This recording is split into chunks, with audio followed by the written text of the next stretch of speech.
एक कोने में खड़े होकर चुपचाप लखन यह सारा माजरा देखने लगा।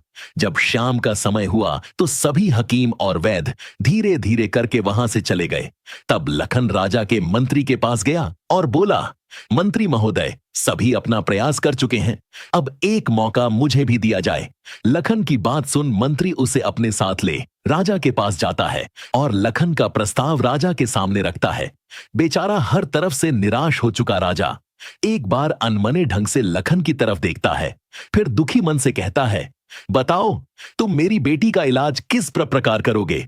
लखन राजा को प्रणाम कर बोला, महाराज, मुझे एक रात अपनी बेटी के साथ ठहरने की इजाजत दीजिए, तभी मैं किसी नतीजे पर पहुंच सकूंगा। एक बात और महाराज, मैं बिल्कुल एकांत में राजकुमारी के साथ रहना चाहता हूं, तभी मैं अच्छे से ध्यान लगाकर राजकुमारी जी की बीमारी का पता लगा पाऊंगा। लखन की आत्मविश्वास भरी बातों से राजा के मन में हल्की सी उम्मीद जागी। उसने लखन को रात में राजकुमारी के साथ एकांत में रुकने की इजाजत दे दी।